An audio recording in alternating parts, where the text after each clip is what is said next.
Wisconsin Classic Sports Network, coming this fall. Just a heartbreaking defeat.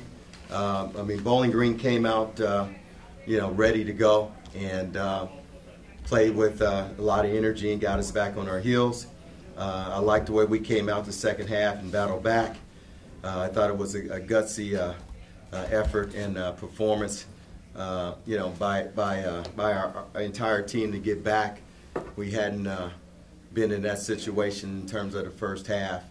And it just seems like their ability to find homes, he just had a phenomenal game tonight, and we had no answer for him. The final play, I thought we had the play that we want. We had our press on. We had Bass on the ball. Matt gets a steal. I thought more time should have ticked off the clock, which would have made it more difficult for them. And they stayed with it, called a timeout, and we had Paris on the ball, then we moved him off the ball. He's our most athletic player, and Holmes just made a great athletic basketball play. I mean, he went and got it and put the ball in the basket with poise and composure. I mean, that's two seniors, just like Juwan, going the length of the court and putting us up. I mean, that's what he did. It's just it's a heartbreaking loss for us, but it's something that we'll stay together and get and learn from. Coach, in what ways did I'm sorry, I should introduce myself. John Wagner from the Toledo Blade. Yeah, John. Cover Bowling Green. Can you talk a little bit about the ways that Holmes gave you guys problems? What? Well, he started off inside around the basket. He did a good job of getting to the open area and finishing plays. I mean, you look at his line, and then he rebounded the ball. He was a factor defensively with his 5 blocks, and I think he's emerged into one of the best big men in the Midwest. And so to speak, he flexed his muscles today, and was a big difference in the game.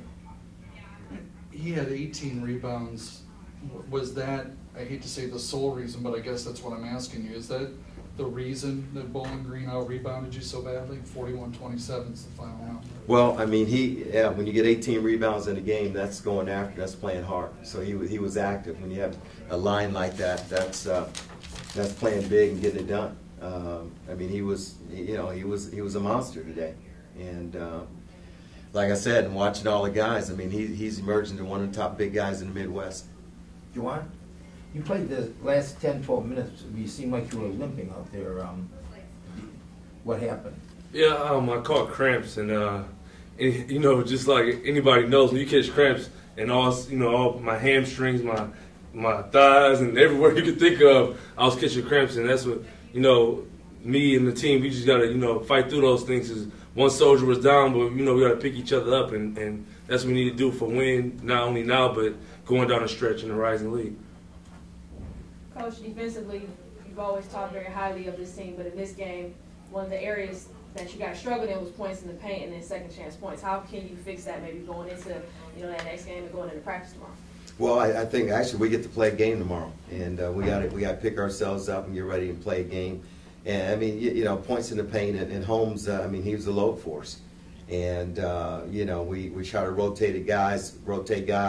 And, we end up having Juwan, who's giving away, 4 inches and, 15 pounds, on him, down the stretch. So, we made the moves that we had to do defensively. I thought our zone was effective and active and really helped us. Same thing with our press. It's just unfortunate that we didn't get that last stop, but it's a different story. But, I thought we had a defensive effort that was really pretty good. Our problem was that they dominated us on the glass. Their second chance points really helped, decide the outcome. Juwan, when you made this basket, obviously you thought that won the game. What was going through your mind? Well, my emotions got into that moment, but I knew, next possession. That's why, I wasn't out there, so I was trying to let the guys know, pressure the ball, do what they're supposed to. That's all we can do. I just, from the sideline, trying to lead and be the leader I'm supposed to be. Will you talk a little bit about the play on that last possession, Juwan? I mean, the ball ended up in your hands. Was it to you all the way through, or can you talk about your last offensive possession, your basket? Just things I work on every day, and you got those go-to moves you work on every day, and my in and out pull up. That's one thing I work on. So I just hats off to coaches giving me confidence having the ball in my hands, and I just made the shot. Coach, that pass that went into Holmes for the winner, what was defense? Were you fronting him and backing him, or? Well, we wanted to switch everything and make them try to throw it back. If anything, if we couldn't grab it, we wanted to try to get a tip, and he just went over it and got it. Player making a play.